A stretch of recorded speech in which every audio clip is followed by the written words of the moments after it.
Right, this is a video that's been a long time in the planning. Aliens on 4K and a 35mm. This should be a rather interesting day.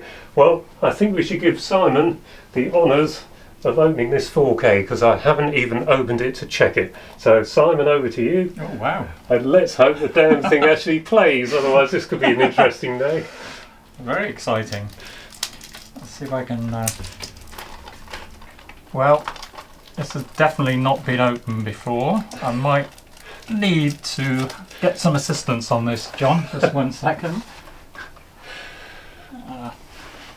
Good old Starbucks. Oh, there we go. It's like Christmas morning. I don't think either of us got any preconceptions, and we're open-minded as to how it will look, but see what's in the pack. 3 discs. That should be interesting. So let's have a look at how that looks on 4K before we get into looking at the 35mm. And this is a new 4K player you've got here. This, yeah, just for this video, John, I've decided to upgrade to a Tascam 4K. The reason being it fits quite neatly into the rack here, so we'll give it it'll be its sort of maiden voyage. Maiden voyage, yeah.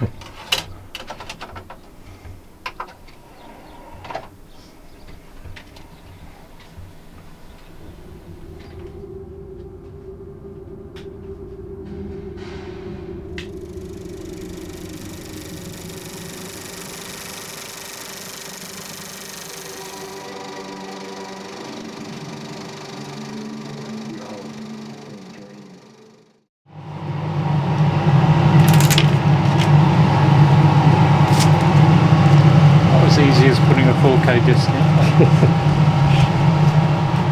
in. This is Simon Nicholls, and we're in Simon's fabulous home cinema for this comparison look at the 4K UHD disc of Aliens and an original 1986 35mm general release print. Just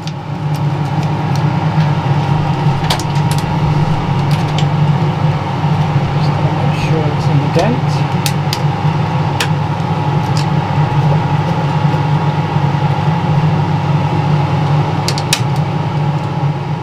Aliens could have fitted on 1 big reel, but Simon opted for 3 reels because that would give us an opportunity to talk about what we were seeing and also time to shoot some video. We have deliberately left some of the leaders intact and showing on the screen because we think some people will find that interesting, and it's also part of the history of an Aliens 1986 print.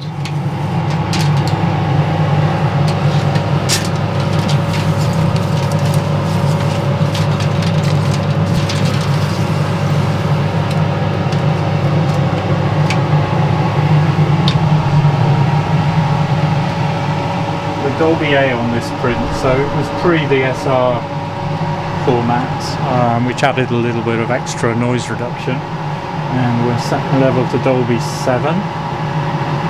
We'll see how we get on.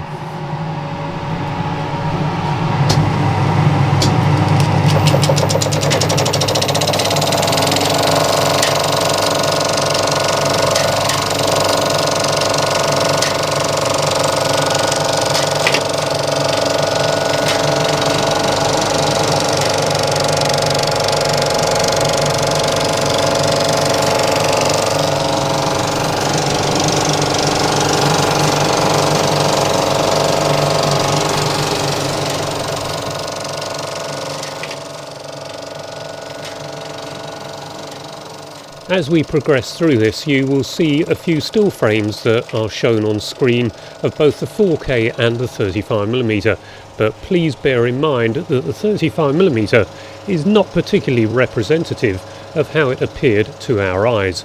It looks far nicer in person, but Aliens always was a little dark. Clearly that and the colour hue has been addressed when mastering the new 4K.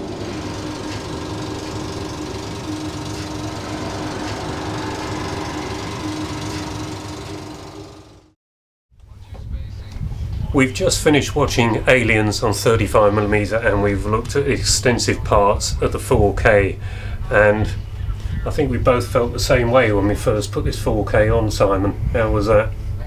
It was pretty good. I was quite impressed.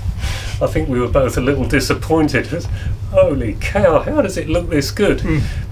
As you get into it, you start to pick things up, but nevertheless, we started off by watching the opening 2,000 feet, as it were, of it on 4K, and then we went back and watched the first reel of Aliens, the first couple of reels, and then we started getting a feel for the film, didn't we? We did, yeah. But to start with, this is obviously a lot sharper than the 35mm. You know, John, I'm slightly new to the concept of 4K projection because it's only recently, in fact, you prompted me with this video to upgrade my Blu-ray player. Blackmail. And so I'm still getting used to what I expect to see. And as soon as you put the disc on, I was pretty impressed. The colour and the contrast are exceptional. Really nice, and better than the film in many respects. I mean, the film I've had a long time, and as I've got sort of older, I've got used to maybe the look of what I'm personally used to, and there's no two ways about it. If you can't really compare the two, they're different in my mind, and whether that impacts on the experience of the film, I'm not sure. I have to say, if 4K was around at the time I was looking at getting into 35mm, I'm not sure that I would be into 35. I'm not sure I'd be carrying all these cans around with me for the rest of my life. Now, I noticed immediately as soon as this came on, Simon, I said, that is a very good 4K video projector. So, what is it? I know it's a big one in there. It's an Epson 4K laser projector. I opted for the laser output. I do use one at work, and I've been very impressed with it at work. I think as I've got more used to it, there are some slight nuances that you get used to. It's not wonderful for screening black and white prints, I found, for some reason. But overall, it's you may find that's better with 4K discs now, because you do get a sort of blue with Blu-ray that you don't get with 4K. Yeah, so we'll see. But of course, comparing the two 35mm to that, a laser lamp and a 1600 watt xenon lamp, I would suspect the 1600 watt xenon is producing a better colour temperature and producing nicer, more realistic imagery on screen. We did talk about that, didn't we? That maybe if we put a xenon lamp behind the 4K, we get a different perception again. It would look different. Yeah, it's like the move from away from tungsten to LED lighting. It takes a while just to replicate that exact sort of colour temperature. But overall, really good experience and very, very enjoyable, great fun. The thing that remains is it's such a great film, and sometimes you can maybe get hung up in the technicalities of it, but just watch the film. And watch the film, it's just like, in a way, Terminator 2. It's a thrill ride from beginning to end. Okay, you get a couple of quiet sequences just like you do with T2, but it's just like one of those fairground rides or amusement park, theme park rides. Once you're on it, that's it. You're on a hiding to nothing till it's over. Fantastic. But I think many people have picked fault in this. I haven't watched any reviews, although I do watch everything Keith at Euphoria Pictures does, and we did speak on the phone because we do speak quite regularly, and yet again, I don't know how he does it, because he watches on a television, a big OLED set, and I think if I was watching on something I think is about 5 feet, 5.5 feet wide, I'm not sure I would pick up all the things that he does, but he likes the way this looks.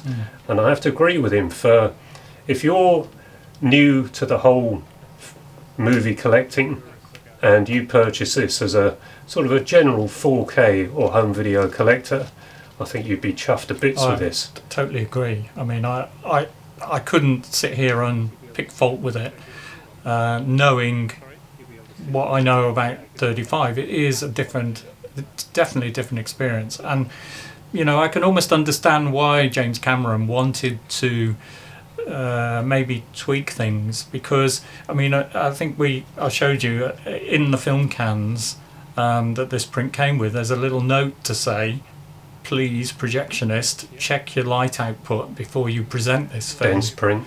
Because it's it needs that attention to it. It does, yeah. And I think when you look at the 4K, that's perhaps been addressed in the way that it's presented on that disc. But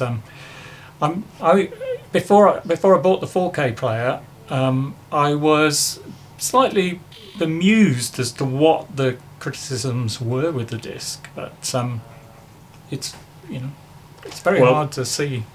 Well, you can see what the criticisms are, because once you've seen the film print, you then go back to the 4K, which is what we did, and watch some sequences like the end sequence of the power loader, which was fresh in our memories, so we were able to look at that with fresh eyes, if you like.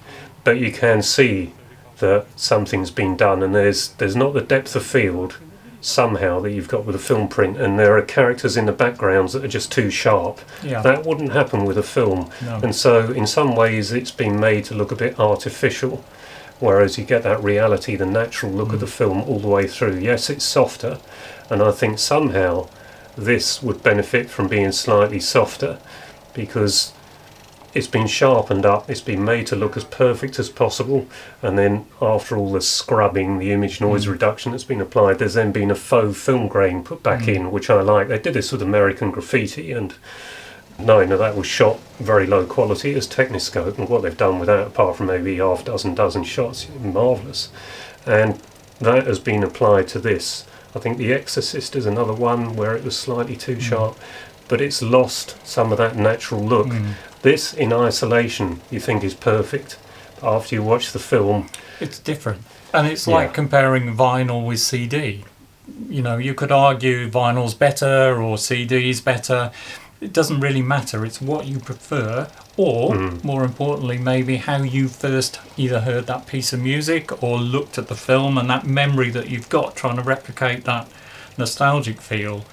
And as you were saying earlier, John, if somebody's new to the film and watching it as a millennial or a Gen Z for the first time, that is such a great experience to see. Yeah, I think this will find a whole new enthusiastic audience among youngsters. I think we both knew that we were going to prefer the look of the film, and it was so annoying when the 4K came on. We both looked at each other and said, wow. But you can see there are a few. We haven't watched all of it, we scooted through it and we watched long extended sequences, and you can see a bit of a waxy look, I think, occasionally. But that's if you look for it, and there's probably some distant characters, that doesn't look right. I had the same thing with American Graffiti. But overall, I think, what are you worried about? Sit there and enjoy the film. It looks great. I think the sound on the 35mm beats this, which is interesting. Interesting, yeah. Because it's Dolby A, which is very early form of surround sound, Dolby stereo. But again, agree with you. The oomph from the power loader and the beginning just getting sequence, more depth to it, weren't we? Yeah, more bass. I guess, to a certain degree, analog can give you that. Or perhaps even back in the day, there wasn't the potential as there is now to mix, a huge bandwidth of sound. So what you get is a very precise sound. But so yet again, digital sound is not the panacea that we all maybe considered it was. So when most of us, the first time we saw the digital sound in the cinema was Jurassic Park, if we were lucky enough to see a DTS print. But I suspect we might be surprised even with Jurassic Park how good, by then it was Dolby SR, wasn't it? Yeah. How good the Dolby SR would be compared to the DTS. Yeah. And I've listened to Dolby SR against Dolby Digital. We screen Twister, Dolby Digital soundtrack. Don't rub it in. Absolutely blown away, forgive the pun. But equally, when you play it on Dolby SR, it's still a damn good sound. Sounds fantastic now. So I bet even if you play it mono out of your television, you think it would sound fantastic. It's just got that wind element to it that it's certainly made for surround sound, isn't it? So we're on to the third part now. Just check the lever again. Seeing as we're playing this on 6,000 foot spools.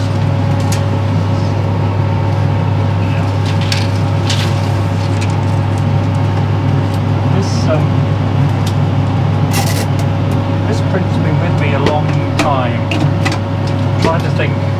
came across it. I think it was from a dealer back in the day, and it was from a time when the film was just a blooming good film, whereas of course today it's over time become very much a classic.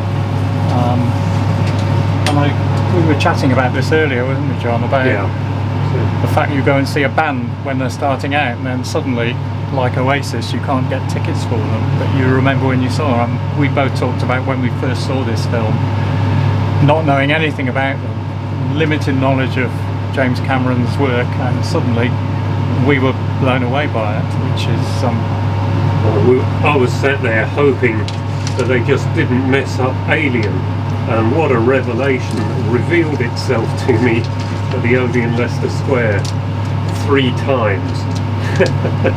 it is a different film for sure, with maybe similar characters. It is a different pace, and but it certainly has its own style, and I think it is the sort of film you definitely have got to watch, maybe like we are, sat in a darkened cinema, getting into it, because otherwise, you lose that connection with it. And plus the fact it is shot in a particular way, where the dark scenes are dark and the light scenes limited.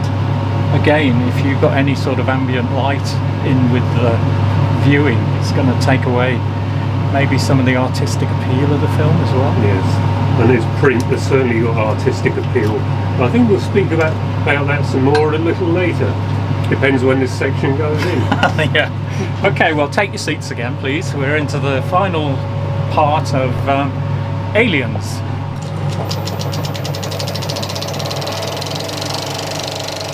What else do we need to say about this? I think we both concluded we prefer the 35mm, but okay, this has got some perfections that you could say are flaws because of those perfections, but if you're just a home video collector that wants to sit down and enjoy a film for the first time, or enjoy it all over again for the first time, I wouldn't have any hesitation in recommending this. No. A real surprise. How many of us can actually today collect equipment to show 35mm film on? That's right. Plus, the attention that goes into it, the time that goes into it. You weigh that up, and there are occasions for me when I'm just not in the mood for all the complications of 35, and to have the opportunity to put a disc on and just immediately with a cup of tea sit there and be drawn into the film, I think is brilliant. So one against the other, they're different. 35mm definitely can hold its own up against 4K. And there were points when I'm looking at the 4K thinking, wow, this is the sort of feeling I had when I used to watch a 70mm print against a 35mm print. It just gave you that feeling that it was sharper, and there was something different about it. The colour, and particularly the dark skin apone when they wake up in the hyperchamber. And we did check that on the Blu-ray. Not a patch. No. Same master file. Blu-ray has not got the colour gamut. Even with the Blu-ray, if you aren't comparing it side by side, you'd be perfectly happy with that. And as a viewing experience, still absolutely great to see it. I think we're very lucky at this day and age now to have all those different mediums that we can choose. So. Well, I've got 35mm at home, 16mm Super 8, but most of the time I watch discs, and it's increasingly 4K discs. But there's one thing that you've got with film, and that is all the messing around that you don't necessarily have with these little discs. Yes, you can clean them off and you can dip into them, but with film, they're like children. You've got to look after them, give them a good thrashing every now and then, and just enjoy the whole hobby. It's the magic of the movies, and that's something that's perhaps lost a bit with home video, but these are so special on their own that. And particularly when you've got a fantastic video projector like this, it really is a hobby all of its own. And I won't ask how much Simon spent because of me on this fantastic 4K Blu-ray player, but I want one just like it. So then, I think that's come to the end of this 35mm 4K comparison. So, until the next video, It's goodbye from me. and it's goodbye from me.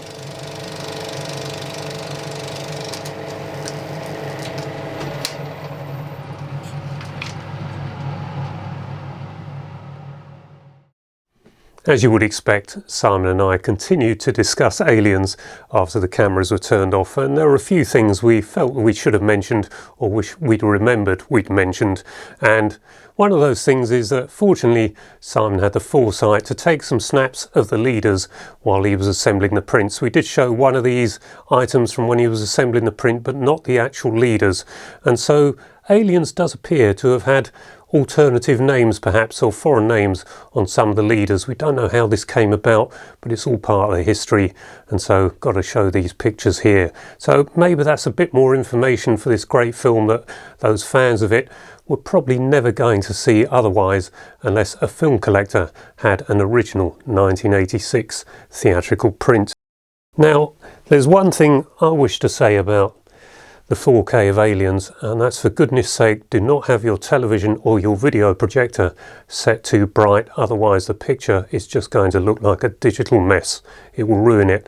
And the waxy look that so many people talk about in some of these over-processed remasters of 4Ks and Blu-ray, in the case of the Predator that came from half of the 3D master, they get the waxy look, and I think a lot of that is because people inadvertently or perhaps deliberately have some digital enhancements turned on their tellies. But a big one to make sure you haven't got is the brightness up too high. HDR in here, when I had a quick look at Aliens in here after we got home, it was too bright immediately, so I had to turn that down to practically minimum, and then we had a natural looking image pretty much like we had at Simon's. That makes a difference, so do not watch this too bright. The other thing I thought was worth talking about was that I saw the 70mm blow up at the Odeon Leicester Square 3 times. I don't really have much recollection of how the film looked. I was just enjoying it too much. The sound was brilliant, 6-track magnetic. I think that may well be the best sound that we've ever enjoyed in cinema, 6-track mag. That's something to check for another day perhaps. But how it looked, I don't have a definite recollection, but I did a few months later see a general release 35mm print at a more local cinema, and I can tell you my recollection of that is much better. I was so disappointed having seen it at the Premiere House 3 times. For one, the sound, it was mono in there, so that was lackluster to say the least, but I remember the picture being somewhat lackluster compared to what I'd seen on the enormous screen at the Odeon Leicester Square. So this 4K, some people might be thinking it's too cleaned up. Well, Aliens always look poor. I think that's the case. Without seeing a master print or a 70mm blow up, can't be sure, but that would explain why James Cameron was always disappointed with the film stock, and one of those film stocks was the same as Ghostbusters, which I spotted when watching the 4K of Ghostbusters, and I thought this looks strikingly similar. So I went and checked out which film stocks they'd used on IMDb, and one of them is the same. So a particularly grainy stock, and the facial detail in this 4K disc, when you've got the close-ups of people's faces, there's elements of the skin, detail in that skin. Can they fake that with artificial intelligence? You'll have to tell me if you know how that works, but I was rather impressed with how that looked. It gave it an authenticity, even though things have been cleaned up more than I would have liked with Aliens. I think it would have benefited, as I said in the main body of the video, from being softer, but you can't have everything. And as I've said several times, if you're a youngster new to this, I think youngsters are going to prefer this to us oldies who are used to how Aliens looked all these years.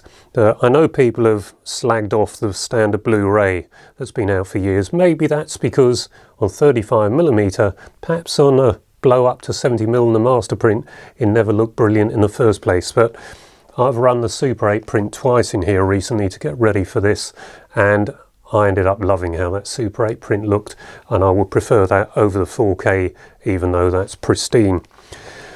Now, for those who are really unhappy with the 4K of Aliens, if you have got a Laserdisc player, if you can track down this box set, this came out I think 1991, there's 4 discs in here. The 4th disc is an extras disc just on one side, and I think that's probably the best extras disc of Aliens I've ever gone through.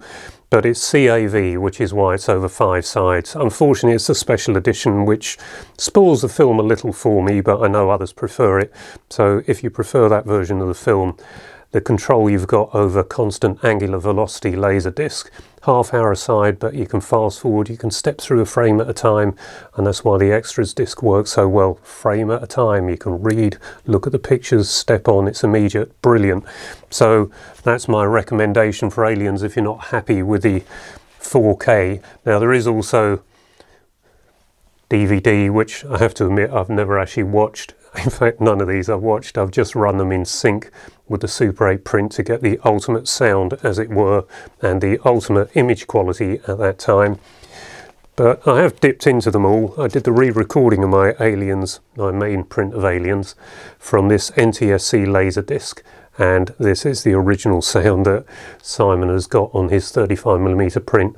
And I have to say, on that 35mm print, the dialogue is so pin sharp to the ears, better than anything you hear anywhere else. At least that was my impression of it. So that's the standard NTSC Aliens Laserdisc. I think there's a later version of this, and also possibly a CAV of just this.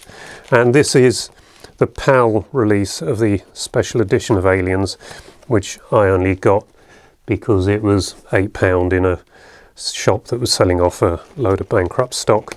I don't think I've ever watched it, but I have looked at it, and I think the image quality of this is very good. But of course, you haven't got an HDMI connection from Laserdisc, so you're not going to upscale it or anything. You are looking at standard definition. You will see, particularly on NTSC, you will see a line structure across the image on good displays. So anyway, I thought I'd show you those to bring this video to an end. I hope you've enjoyed it.